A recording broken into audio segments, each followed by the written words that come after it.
নমস্কার বন্ধুরা, আমি সোনালী আর আপনারা দেখছেন সোনালিস গার্ডেন। আজকের আমার ভিডিও দেশি জবা ফুলের গাছ নিয়ে। আপনারা নিশ্চয়ই জানেন দেশি জবা ফুলের গাছ গরমের ফুল গাছ। গরমকালে জবা গাছ থেকে প্রচুর পরিমাণে ফুল পাওয়া যায়। আপনারা দেখতেই পাচ্ছেন আমার প্রত্যেকটা দেশি জবা ফুলের গাছে কত ফুল ফুটেছে এবং প্রত্যেকটা ডালে কিন্তু অসংখ্য কুঁড়িতে ভরে আছে। শীত পড়ার সাথে সাথে দেশি জবা ফুলের গাছগুলো ডরমেন্সিতে চলে যায়, অর্থাৎ শীত ঘুমে চলে যায়। এখন তো অক্টোবর মাসের মাঝামাঝি সময়, তো আর কিছুদিনের মধ্যে কিন্তু এই দেশি জবা ফুলের গাছগুলো শীত ঘুমে চলে যাবে এবং জবা ফুলের গাছে বিভিন্ন ধরনের সমস্যা দেখা দেবে। যেমন ফুল ছোট হতে শুরু করবে, কুঁড়ি এলেও সেই কুঁড়ির সাইজ অনেকটাই ছোট হবে, গাছের পাতা হলুদ হয়ে ঝরে পড়ে যাবে, এইরকম নানান ধরনের সমস্যা চোখে পড়বে। তো জবা গাছের ডরমেন্সি অর্থাৎ শীত ঘুম শুরু হওয়ার আগে আমাদের এই অক্টোবর মাসে জবা গাছে বেশ কিছু পরিচর্যা করতে হবে।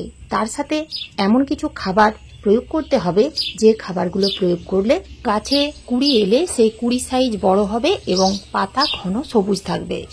অক্টোবর মাসে মাঝামাঝি সময়ে আপনারা জবা ফুল গাছের মাটিতে কি খাবার প্রয়োগ করবেন তা তো জানতেই পারবেন। তার আগে জেনে নিন কয়েকটা গুরুত্বপূর্ণ টিপস।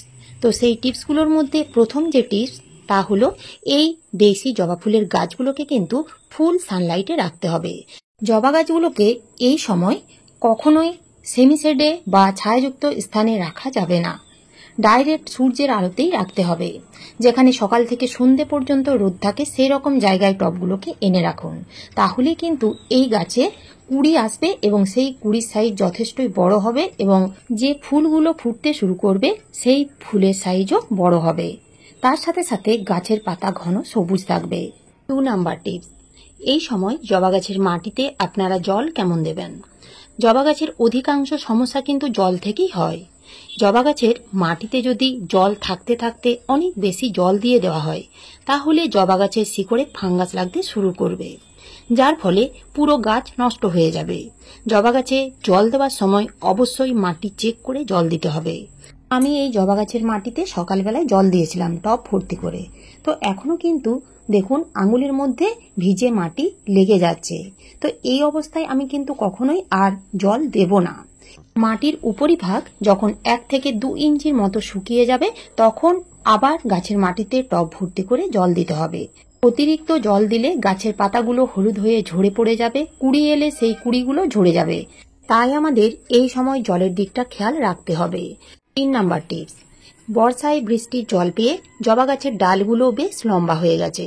তো এই সময় আমরা কিন্তু এই জবা গাছের ডালগুলো হার্ড কাটাই ছাঁটাই করব না, সফট কাটাই ছাঁটাই অর্থাৎ হালকা ছাঁটাই 12 মাস করা যায়। তো যে সকল ডালগুলোতে কুঁড়ি আসছে না বা ফুল ফুটছে না, শুধুমাত্র সেই জবা গাছের ডালের মাথাগুলো একটু করে কেটে দিতে হবে। এছাড়াও এই সময় জবা গাছের কোনো রকম রিপোর্টিং করব না। যদি দেখেন আপনাদের জবা গাছগুলো একেবারেই ছোট পটে আছে এবং পুরো শিকড়ে গাছ ভরে গেছে, শিকড় টবের ড্রেনেজ হোল দিয়ে বাইরে বেরিয়ে এসেছে, তাহলে আর দেরি না করে খুব তাড়াতাড়ির মধ্যে রিপোর্টিং করে ফেলুন। 4 নাম্বার টিপস, ওয়েদার চেঞ্জের সাথে সাথে গাছের পাতা কিন্তু হলুদ হতে শুরু করবে। তো সেই হলুদ পাতাগুলো বা শুকনো ফুলগুলো গাছের মধ্যে রেখে দিলে হবে না। প্রত্যেক দিন সেই হলুদ পাতাগুলো তুলে ফেলে দিতে হবে এবং গাছ সব সময় পরিষ্কার রাখতে হবে। সেই পাতাগুলো যদি গাছের গোড়ায় পড়ে পচতে শুরু করে তাহলে কিন্তু সেই জবা গাছে ফাঙ্গাস লাগতে শুরু করবে। ফাঙ্গাস লাগতে শুরু করলে জবা গাছে বিভিন্ন ধরনের পোকামাকড়ের উপদ্রব বাড়তে থাকবে, যার ফলে জবা গাছের গ্রোথ থেমে যাবে, কুঁড়ি এলেও সেই কুঁড়িগুলো ঝরে পড়ে যাবে। 5 নাম্বার টিপস হচ্ছে জবা গাছের মাটিতে খাবার। এই অক্টোবর মাসে জবা গাছের মাটিতে আমরা কি খাবার প্রয়োগ করব। এই অক্টোবর মাসে আমরা জবা গাছের মাটিতে একটা মিশ্র জৈব খাবার প্রয়োগ করব, যে খাবার প্রয়োগ করলে শীতকালেও জবা গাছগুলো খুব ভালো থাকবে। খাবার প্রয়োগ করার আগে টবের মধ্যে যদি আগাছা জন্মায় তাহলে সেই আগাছাগুলো অতি অবশ্যই তুলে ফেলে দিতে হবে এবং গোড়ার মধ্যে যদি ছোট ছোট কোনো নতুন নতুন ডাল গজাতে থাকে তাহলে সেই ডালগুলো কেটে ফেলে দিতে হবে এবং গাছের গোড়া সবসময় পরিষ্কার রাখতে হবে। এই অক্টোবর মাসে জবা গাছের মাটিতে কিভাবে খাবার প্রয়োগ করতে হবে দেখে নিন। প্রথমে টবের মাটি ভালো করে খুশে নিতে হবে। মাটি খুঁজতে খুঁজতে যদি উপরের এই সরু সরু শিকড়গুলো যদি কেটে যায় তাহলে ভয় পাবেন না, তাতে কিন্তু গাছের কোনো ক্ষতি হবে না। টবের মাটির উপরিভাগ বেশ কিছুটা তুলে নিতে হবে, তারপরে খাবার প্রয়োগ করতে হবে। তো আমি এখানে প্রথমে যে খাবার দিচ্ছি তা হলো 1 চামচ নিম খোল। 10 ইঞ্চি টবের জন্য আমি কিন্তু এই খাবারগুলো বলছি। এরপরে দিতে হবে 1 চামচ সর্ষের গুঁড়ো খোল। টব অনুযায়ী এবং গাছ অনুযায়ী খাবারের রেশিও বাড়া কমা করতে পারেন। 1 চামচ নিতে হবে বোন ডাস্ট কিংবা হাড় গুঁড়ো।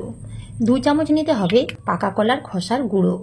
পাকা কলার খোসা ভালো করে ছোট ছোট টুকরো করে কেটে রোদ্রে শুকিয়ে নিয়ে গুঁড়ো করে নিতে হবে, তারপরে আপনারা গাছে প্রয়োগ করবেন। 1 চামচ দিতে হবে র চা পাতা। এখানে আমি কিন্তু কোনো রকম ব্যবহার করা চা পাতা ব্যবহার করিনি। 1 চামচ দিতে হবে সিউইড। সিউইড এইরকম দানা ফর্মে পাওয়া যায়, আবার লিকুইডও পাওয়া যায়। এরপরে আমরা যে খাবার দেব তা হলো 1/2 চামচ এপসাম সল্ট অর্থাৎ ম্যাগনেসিয়াম সালফেট। এরপরে দিতে হবে হলুদের গুঁড়ো। 1 চামচের থেকে একটু কম হলুদের গুঁড়ো দিয়ে দিতে হবে। হলুদের গুঁড়ো গাছের মাটিতে দিলে খুব ভালো ফাঙ্গিসাইড হিসেবে কাজ করে। এছাড়াও মাটিতে থাকা ক্ষতিকারক ব্যাকটেরিয়া পোকামাকড় দূর হয়ে যায়। প্রত্যেকটা খাবার খুব ভালো করে মিশিয়ে নিতে হবে। মাটির সাথে মিশিয়ে নিয়ে 1 থেকে 1.5 মুঠো পুরনো গোবর সার কিংবা ভার্মি কম্পোস্ট ছড়িয়ে দিতে হবে। সমস্ত খাবার দিয়ে দেওয়ার পরে যে মাটি উপর থেকে তুলে রেখেছিলাম সেই মাটি আবার চাপা দিয়ে দিতে হবে। এইভাবে যদি আমরা গাছের মাটিতে খাবার প্রয়োগ করি তাহলে খুব সহজে খাবারগুলো ডিকম্পোস্ট হয়ে যায়। গাছের মাটিতে খাবার প্রয়োগ করার পরে আমরা কোনো রকম প্লেন জল না দিয়ে এই লিকুইড তরল খাবারটা দিয়ে দেব। এই তরল খাবার গাছের মাটিতে ডাইরেক্ট দেওয়া যাবে না। 50% প্লেন জল মিশিয়ে গাছের মাটিতে দিয়ে দিতে হবে।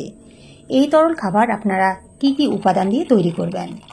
এই তরল খাবার তৈরি করতে লাগবে 1 লিটার জল, 1 থেকে 2 মুঠো করে পেঁয়াজের খোসা এবং রসুনের খোসা।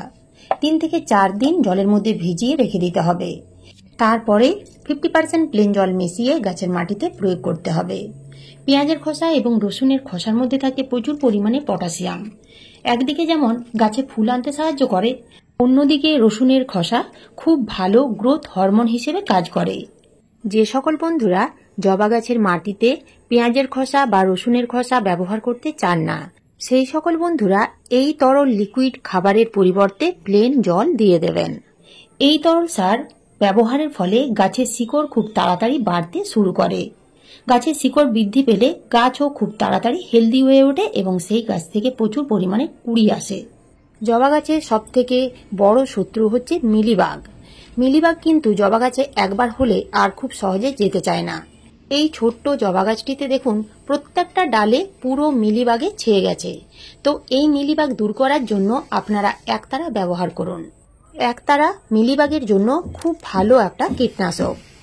এই একতারা 1 লিটার জলে 1 থেকে 1.5 গ্রাম দিয়ে ভালো করে ঝাঁকিয়ে পুরো গাছে স্প্রে করে দেবেন। যখনই আপনারা গাছের মধ্যে যে কোনো কীটনাশক স্প্রে করবেন অতি অবশ্যই সন্ধ্যের সময় স্প্রে করবেন। কখনোই সকালে বা দুপুরের দিকে কীটনাশক স্প্রে করবেন না। যখনই স্প্রে করবেন ফুল ফোর্সে স্প্রে করবেন। এই কীটনাশক স্প্রে করার কিছুক্ষণের মধ্যেই দেখবেন মিলিবাগগুলো মারা যাবে। পরের দিন সকালে পুরো গাছ প্লেন জল দিয়ে স্নান করিয়ে দেবেন। তো আপনারা কিন্তু দেখতেই পাচ্ছেন পরের দিন প্লেন জল দিয়ে ধুয়ে দেওয়ার পরে পুরো গাছ একেবারে পরিষ্কার হয়ে গেছে। তো এইভাবে আপনারা অক্টোবর মাসে দেশি জবা ফুলের গাছের পরিচর্যা করুন এবং এই খাবারগুলো প্রয়োগ করুন। দেখবেন আপনাদের গাছেও আমার এই গাছগুলির মতো কুড়িতে ভরে থাকবে। তো এই ছিল আজকের আমার এই ভিডিওটা ভালো লাগলে একটা লাইক অবশ্যই দেবেন, কমেন্ট করতে ভুলবেন না। নতুন বন্ধুরা আমার চ্যানেলটিকে সাবস্ক্রাইব করে পাশে থাকার অনুরোধ রইল। আপনারা সবাই ভালো থাকবেন, সুস্থ থাকবেন। ধন্যবাদ।